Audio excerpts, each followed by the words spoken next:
All right, to get started, I need a couple people to volunteer, and all I need you to do is tell us what your name is, and if you know it, the meaning of your name or why you were given that name.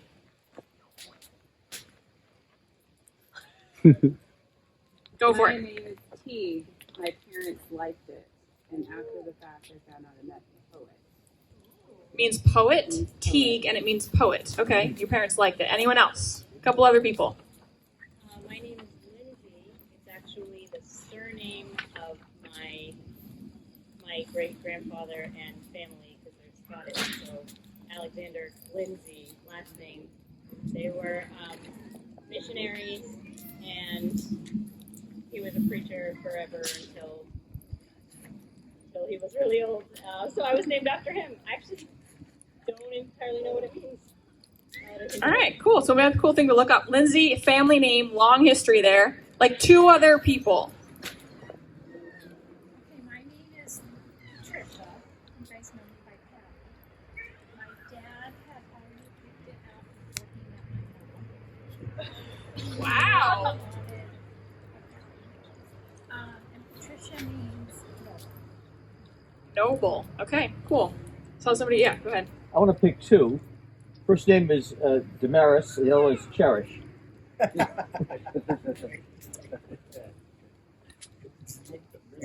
Yeah, so my name is Cherish.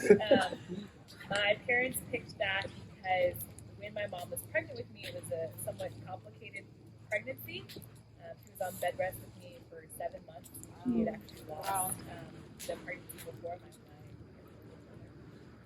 and so when I was born, my parents were like, so that is where that came about, which also leads to what it means, which is beloved. Wow, cool. Go for it. I mean, you were kind of voluntold to share about your name, so. Yeah. So my name is actually found in the book of Acts, and Acts chapter 17, verse 34. And it's a woman who is a new convert. So I have speaking of my grandfather, that has a strong connection to me. Wow. Okay, cool. Thank you guys for sharing, and I honestly keep that going throughout the night. I'm going to keep moving, but we'll kind of come back to the name thing, and that will sort of make sense why I started with that in a little bit.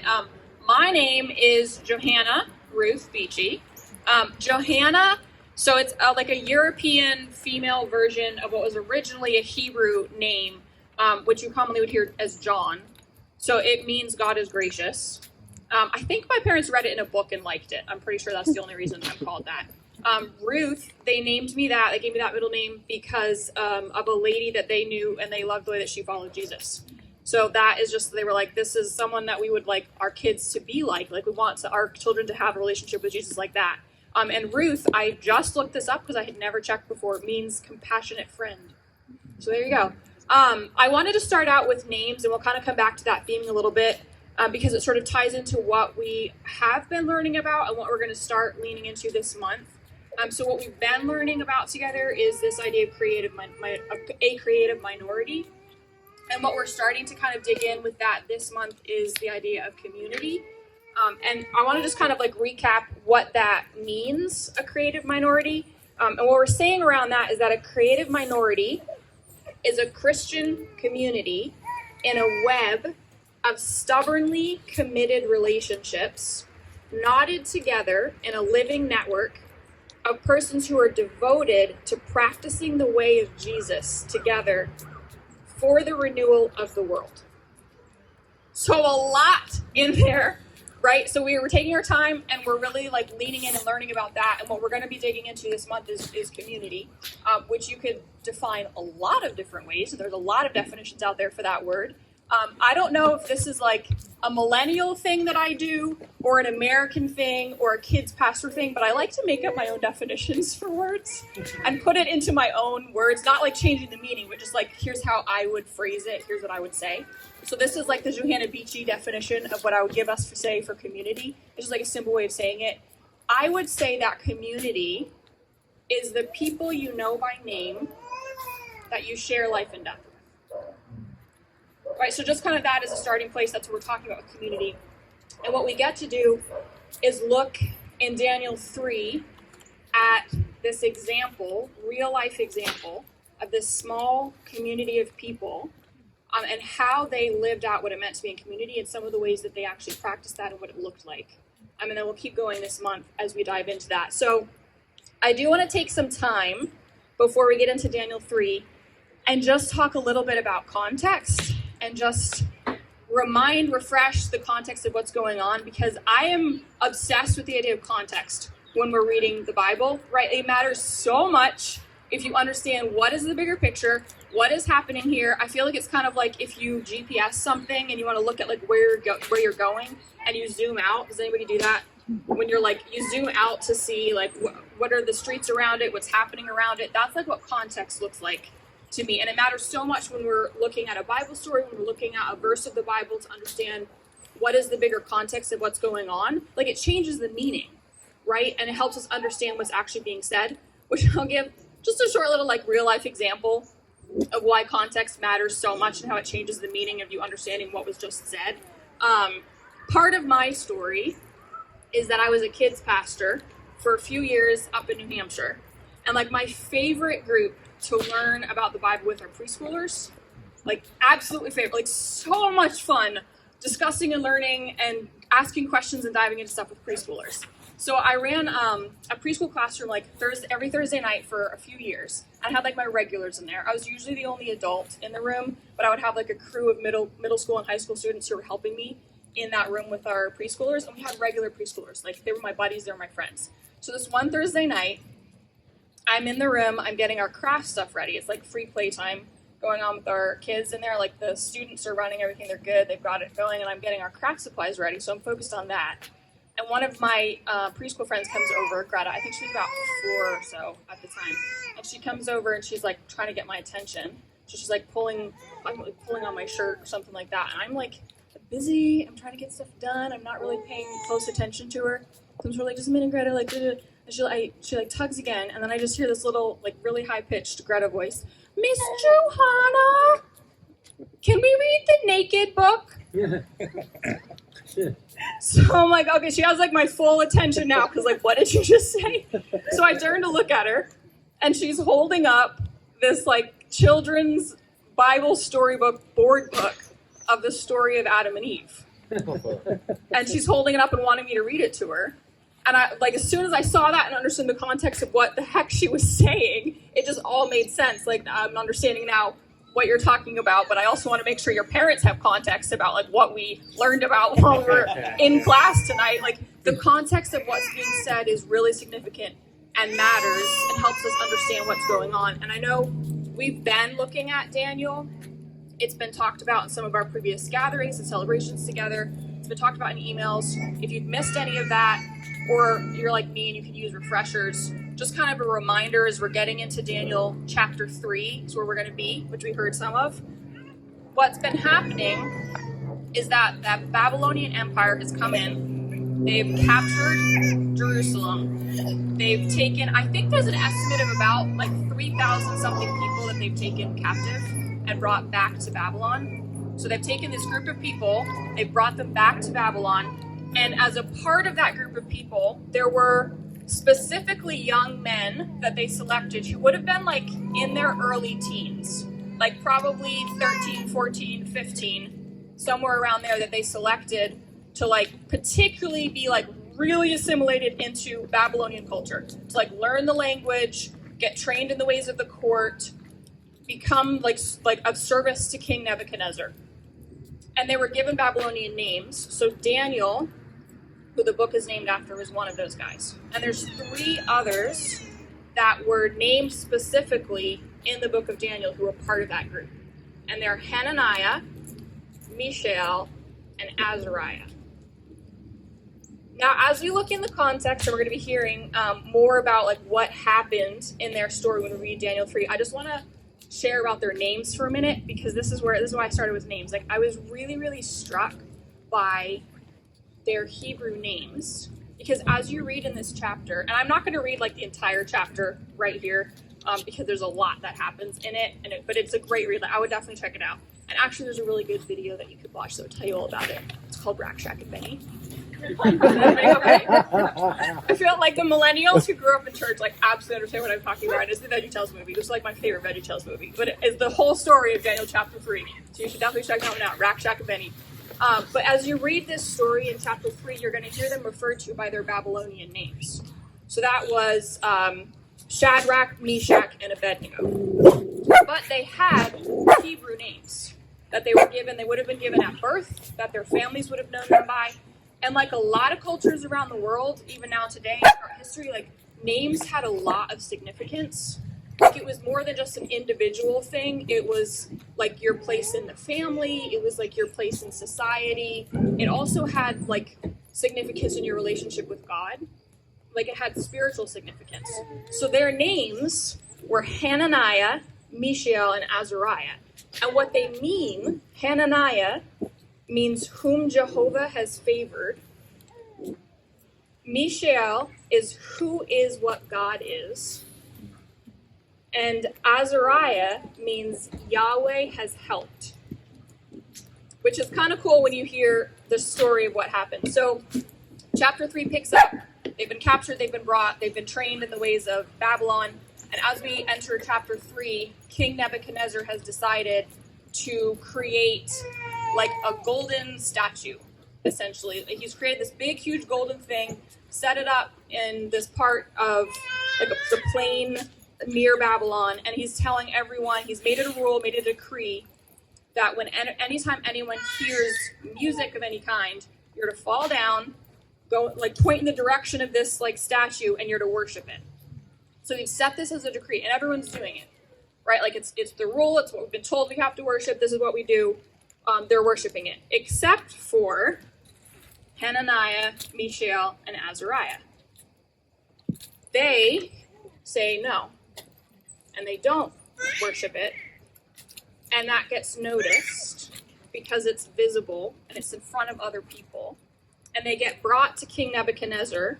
And then in chapter 3, this is what happens. So they get brought to Nebuchadnezzar, which this guy is like very emotional human being, this king, like very extremes of his feelings. So they say that they get brought to him. We heard, he was furious with rage. He questions them, is this true? Like, you're not serving my gods or worshiping what I've told you to worship. Like, I'm commanding you. Essentially, he tells them, like, if you will fall down and worship, good, but if you don't, you're going to be thrown into the fiery furnace, right? And this is their response to him in verse 16. It says, Shadrach, Meshach, and Abednego replied to him, King Nebuchadnezzar, we do not need to defend ourselves before you in this matter. If we are thrown into the blazing furnace, the God we serve is able to deliver us from it, and he will deliver us from your majesty's hand. But even if he does not, we want you to know, your majesty, that we will not serve your gods or worship the image of gold you have set up. So there's a couple things that jumped out to me that I want to share with you that just were really noticeable and striking.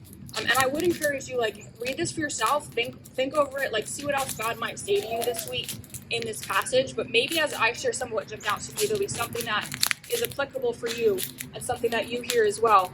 Because one of the things that I noticed as I was reading this chapter in the story, which I was honestly surprised by, because I grew up hearing the story, right? Like, I knew the story of the fiery furnace. I feel like you could say it's a story about, like, trusting God, or it's a story about, like, how he will rescue us, or persevering, all of that things. But what I realized as I was reading this is, like, the heart of this story is really about worship, right? Like, the story is really about, like, what do we worship? What does it look like when we worship?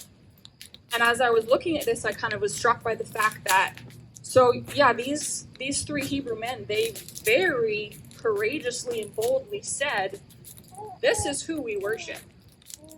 And we're going to continue worshiping him no matter what you do to us, even though we know that may lead to our death. Like, we know what this may lead to. This is who we're worshiping. They're bold, they're courageous, and yet they're also polite and respectful and kind. to the people around them. And I was just struck by like the tension in that. Like there's tension in what we worship anyway, right? Like there's tension between the fact that like they're being really countercultural. They're not worshiping what they're being told is what you need to worship and what everyone around you is worshiping. They're choosing something different. But there's also that tension in going against what someone's telling you to do and yet being kind. They call him by his title and his name. Like if you read their response to him, it is bold and it's courageous and it's confident, but it's also respectful. Like they use his title, they say your majesty. They're not arguing with him. They're saying like we don't actually need to defend ourselves. Like I was so struck by that, and I was just thinking and realizing like I want that kind of posture for me in my life, for us, that when we are clear about who we worship and why we worship him, it's not done in like superiority or condescension or arguing, but it's just like clear and calm and still kind to people. And so I just was really struck by that and thought that was really interesting to share. But the other thing that really was jumping out to me, just that tension of choosing to go against what everybody else around you is worshiping. And I think there's this thing that we can feel, it's like this idea around us right now about like we just progress as human beings the more time passes. And I just don't think that that's true. Like, I just think that we still struggle with some of the exact same things right now today that this culture and these people were struggling with, and have some of the exact same things in our heart. So I think we could read this and be like, we don't worship golden statues anymore. Like, we don't fall down and just worship what we're told to worship. And yet there's still things in us that we can do that we get pulled towards doing that. And I'll just give an example in my life personally of a time when I kind of experienced like, wow, the tension and the struggle and the wrestling of like wanting to choose to worship something different than what I was being told to worship. And for me, that example was around money and around like spending habits. And I tend to make people uncomfortable when I talk about it because I've realized that money is like one of the most personal things to talk about and real tied up in things like how we worship and our heart and stuff, right? Because worship, it's not like just the songs that we're singing. It's like what you show love and value and adoration towards. And so I realized a couple years ago that I had a few years ago now, that I had not really been wise with finances. And that I was like, I had spending habits that weren't good, that weren't healthy. And it wasn't just about like money and being secure in money. It was also about like, what are my heart motivations and why I spend or why I go shopping and things like that. And so there was this growing conviction in me in that time as I was like looking at finance and taking a bigger look at that in my life to stop shopping at places like TJ Maxx and Target. And as I was like, for me personally, just feeling that conviction and realizing like, I don't think I have healthy spending habits in these places. It literally got to the point that when I remember this distinctly, I went into a Target one time and I walked into that space and I looked around me and I was like, this feels like a place of worship, except it's not God that's worshiped here. And I realized I stepped away from that.